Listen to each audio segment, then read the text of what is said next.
Assalamualaikum warahmatullahi wabarakatuh.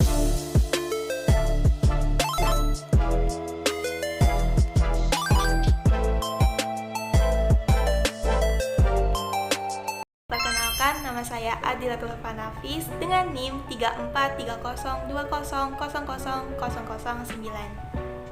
Saya dari Fakultas Keguruan dan Ilmu Pendidikan Prodi PGSD Universitas Islam Sultan Agung. Video kali ini didokumentasikan untuk memenuhi tugas mata kuliah Pendidikan Ilmu Pengetahuan Sosial Sekolah Dasar 1 dengan dosen pengampu Ibu Yulina Ismianti, SPD, MPD. Di dalam video ini saya akan membahas mengenai strategi pembelajaran IPS di SD. Kira-kira strategi apa ya yang akan saya bahas? Maka dari itu tonton sampai habis, jangan di skip-skip, oke? Strategi pembelajaran yang akan saya bahas di video kali ini yaitu strategi pembelajaran problem solving. Kira-kira apa sih itu strategi pembelajaran problem solving? Model strategi pembelajaran problem solving ini adalah cara mengajar yang dilakukan dengan cara melatih para murid menghadapi berbagai masalah untuk dipecahkan secara sendiri atau secara bersama-sama. Nah, setelah mengetahui pengertian dari strategi pembelajaran problem solving ini, pasti di antara teman-teman ada yang bertanya kayak gini. Sebenarnya berbeda nggak sih antara mengajar memecahkan masalah dengan penggunaan pemecahan masalah ini dijadikan sebagai suatu strategi? Beda nggak teman-teman? Kita cari tahu jawabannya bareng-bareng ya. Ternyata jawabannya berbeda teman-teman, antara mengajar memecahkan masalah dengan pemecahan masalah tersebut dijadikan sebagai suatu strategi. Mengajar memecahkan masalah adalah mengajar bagaimana siswa memecahkan suatu persoalan ya digarisbawahi. Misalkan memecahkan soal-soal matematika, sedangkan strategi pembelajaran pemecahan masalah atau strategi problem solving itu merupakan teknik untuk membantu siswa agar memahami dan menguasai materi pembelajaran dengan menggunakan strategi pemecahan masalah.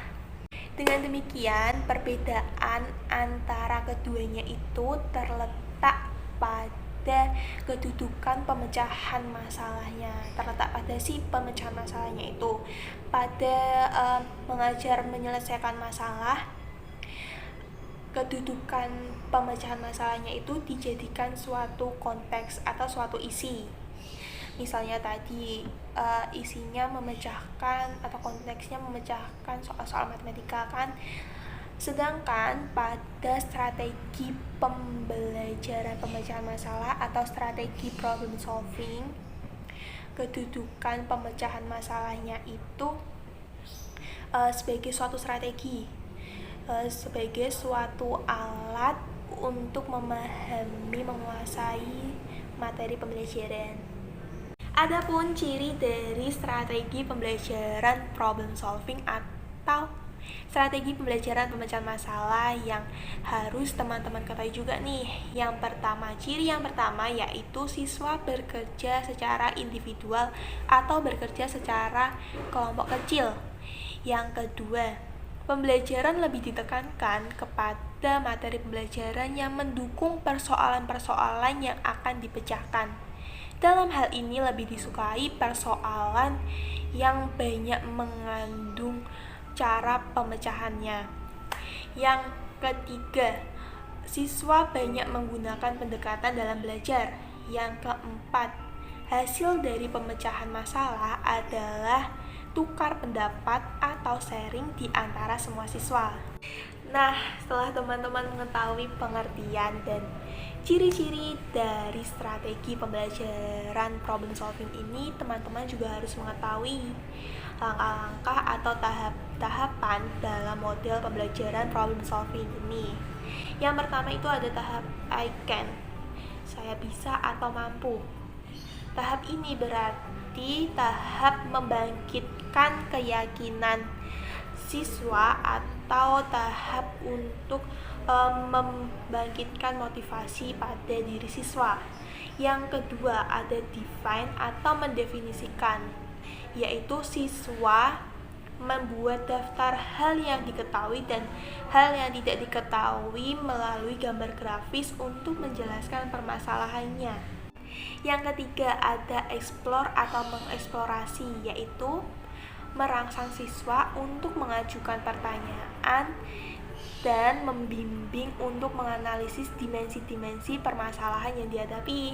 Yang keempat itu ada plan atau merencanakan, berarti mengembangkan cara berpikir siswa untuk menganalisis permasalahan.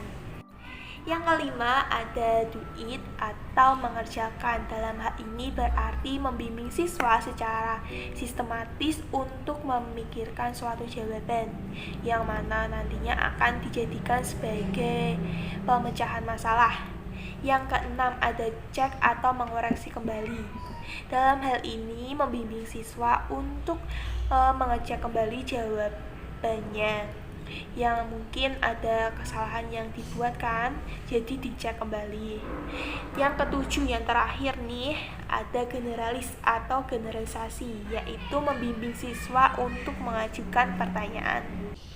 Cukup sekian penjelasan yang bisa saya sampaikan mengenai strategi pembelajaran problem solving ini. Saya mengucapkan mohon maaf sebesar-besarnya apabila ada tutur kata saya yang salah dan kurang berkenan di hati teman-teman. Saya mohon maaf sebesar-besarnya ya. Terima kasih. Wassalamualaikum warahmatullahi wabarakatuh.